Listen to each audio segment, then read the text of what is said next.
ಆತ್ಮೀಯ H16 news ಅರ್ಧ ಸಿದ್ದರಾಮಯ್ಯಗೆ ಸ್ವಾಗತ. ನಾನು ನಿಮ್ಮವ MI ಅಥವಾ ಮಲ್ಲಪ್ಪ ಜೋತಾರ್. ಆದ್ಮೇಲೆ ರೈತ ಸಂಘದ ಅಥವಾ ರೈತರ ಹೋರಾಟ ನಿರಂತರವಾಗಿ ನಡೀತಾನೆ ಇದೆ. ಈಗಾಗಲೇ ಗುರ್ಲಾಪುರದಲ್ಲಾಯಿತು. ಗುರ್ಲಾಪುರದಲ್ಲೇನೋ ಸಮಾಧಾನ ಸಿಕ್ತಪ್ಪ, ಸಮಾಧಾನಕರ ಒಂದು ಏನೋ ಆಯಿತು. ರೈತರು ಪಾಪ ಕಲಿಸ್ತಾಗ ಮಾಡಿ ಹೋಗಿ ಬಿಡಪ್ಪ, 3300 ಸಿಕ್ಕರು ಸಾಕಂತೆ ಪಾಪ ಎದ್ರು. ಆದರೆ ಮತ್ತಲ್ಲಿ ನಾಟಕ ಶುರು ಆಗಿಬಿಡ್ತು. ಈ ಸರ್ಕಾರದಿಂದ ಅಲ್ರಿ ಅಥವಾ ಈ ಮಾಲೀಕರಿಂದ ಅಲ್ರಿ, ಯಾಕೆ ಮತ್ತೆ ಹಿಂಗ್ಯಾಕೆ ಮಾಡಿದ್ರು ಇವರು ಅನ್ನೋದು ಇವತ್ತು ದೊಡ್ಡ ಪ್ರಶ್ನೆ. ಸರ್ಕಾರನಿಗೆ ಈ ರೀತಿ ಮಾಡಬಾರ್ದಾಗಿತ್ತು.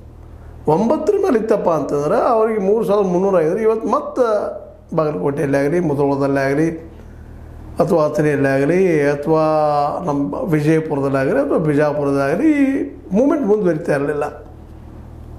ವೆರಿ ಸಿಂಪಲ್, ಭಾಳ ಸರಳ. ಯಾಕೆ ಈಗ ಅಡ್ಡ ಬರ್ಲಿಕ್ಕೈತಿದ್ರು? ಅಷ್ಟು ಲಾಸ್ ಆಗ್ತದ ಈ ನಮ್ಮ ಮಾಲೀಕರಿಗೆ. ಮಾಲೀಕರು ಇವತ್ತು ವಿಚಾರ ಮಾಡ್ಬೇಕಾಗಿದೆ ಸ್ವತಃ ನಿಂತು. ಏನಪ್ಪ ಅಂತಂದ್ರೆ ಹೌದು, ತಮಗೆ ಎಷ್ಟು ಲಾಭ ಆಗ್ತದೆ, ಒಂದಿಷ್ಟು ಪರ್ಸೆಂಟೇಜ್ ಕೊಡಲಿ ಪಾಪ, ರೈತರು ದುಡಿತಾರೆ, ಅವರು ಎಷ್ಟು ಲಾಸ್ ಆಗ್ತದೆ. ನಮಗೆ ಸಮಾಧಾನ ಚಿತ್ತದಿಂದ ಇವತ್ತೇನಾದರೂ ಶುಗರ್ ಫ್ಯಾಕ್ಟ್ರಿಗಳು ನಿಂತಿದ್ರೆ ರೈತರ ಶ್ರಮದ ಫಲವಾಗಿ ಅವರ ಸಾಲದಿಂದ ಮಾಡಿದಂಥ ಕಬ್ಬಿನ ಬೆಳೆಯಿಂದಾಗಿ.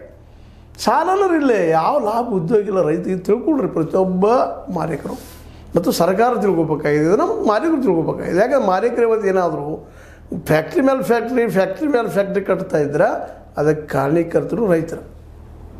ಅವ್ರ ಕಬ್ಬು ಇಲ್ಲದ ಅದ್ರ ನಿಮ್ಮ ಫ್ಯಾಕ್ಟ್ರಿಗಳೆಲ್ಲ ಒಂದು ಕಬ್ಬಿಣದ ಗುಡಾರ ಅಷ್ಟವು, ಏನು ಮಾಡ್ಲಿಕ್ಕೆ ಸಾಧ್ಯ ಇಲ್ಲ. ತೂಕದ ಮೇಲೆ ಮಾರ್ಕೊಳ್ಳೋಂಥ ಪ್ರಸಂಗ ಬರ್ತದೆ.